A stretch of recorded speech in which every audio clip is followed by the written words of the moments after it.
Life changing habits. ఈ అలవాట్లు మన జీవితంలో ఆటో పైలట్ లాంటివి.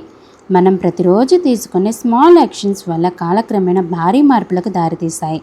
అందుకోసం రోజువారీ దినచర్యలో కొన్ని నియమాలు ఉండాలి. వాటిని తప్పకుండా పాటించాలి. మీరు అనుకున్న లక్ష్యాన్ని మిమ్మల్ని చేరవేసేలా ఉండాలి. ఆ అలవాట్లు లైఫ్లో హ్యాపీగా ఉండాలి అంటే కొన్ని మంచి అలవాట్లు ఉండాలి. అలాగని ఉన్నట్లుండి మారిపోతే జీవితంలో మ్యాజిక్ జరిగిపోదు. రోజువారీ హ్యాబిట్స్లో కొన్ని మార్పులు చేసుకోవాలి.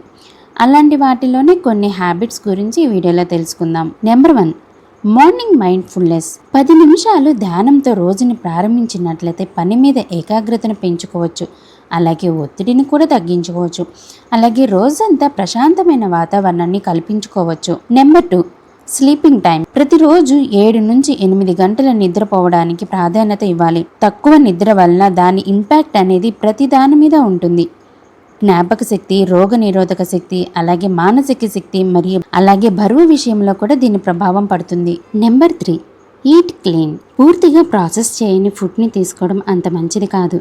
అలాగే నెమ్మదిగా తినాలి. భోజనం చేసేటప్పుడు పరధ్యానాన్ని అంటే ఫోన్లు వంటి వాటిని దూరంగా ఉంచడం చాలా మంచిది. Number 4, reduce screen timing. ముఖ్యంగా పడుకునే 1 గంట ముందు నుంచి ఫోన్ని చూడకుండా ఉండడం మంచిది. స్క్రీన్ టైమింగ్ను తగ్గించుకోవటం వలన ఐ ప్రాబ్లమ్స్ నుంచి బయటపడవచ్చు. Number 5, reading habit. ప్రతిరోజు చదవటం అనేది అలవాటు చేసుకోవాలి. బలవంతంగా కాకుండా మీకు నచ్చే బుక్ ఏదైనా కానీ తెచ్చుకొని రోజుకు కనీసం 10 నిమిషాలు చదవటం మొదలుపెట్టాలి. అదే మంచి అలవాటుగా మారిపోతుంది. ఈ రీడింగ్ హ్యాబిట్ వలన మన ఆలోచనలను మార్చుకోగలము. అలాగే జ్ఞానాన్ని కూడా పెంచుకోగలము.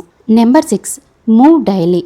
కేవలం 20 మినిట్స్ ప్రతిరోజు నడవటం కానీ అలాగే నృత్యం చేయటము లేదా వ్యాయామం చేయటము, వీటిని కనుక మన డైలీ హ్యాబిట్లో ఉంచుకున్నట్లయితే మానసిక స్థితి అలాగే మెదడు పనితీరు పెరుగుతుంది. ఈ మూవింగ్ హ్యాబిట్ వలన ఎనర్జీని పెంచుకోవచ్చు. అలాగే బ్రెయిన్ ఫంక్షనాలిటీని కూడా పెంచుకోవచ్చు. పాజిటివ్ థింకింగ్ని అలవాటు చేసుకోవాలి.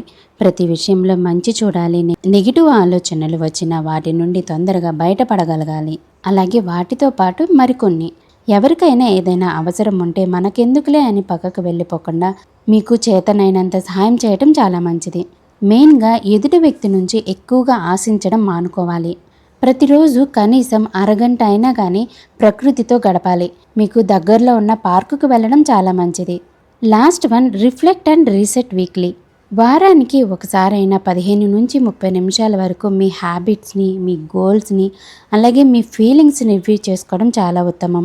ఇవి మీకు మీ లైఫ్లో గ్రో అవ్వడానికి అలాగే సక్సెస్ని మీ లైఫ్లోకి తీసుకురావడానికి ఎంతగానో ఉపయోగపడుతుంది. ఈ వీడియోలో ఉన్న ఇన్ఫర్మేషన్ మీకు యూస్ఫుల్ అనిపిస్తే ప్లీజ్ లైక్ చేయండి. అలాగే మరిన్ని వీడియోస్ కోసం ఈ ఛానల్ని సబ్స్క్రైబ్ చేసుకోండి.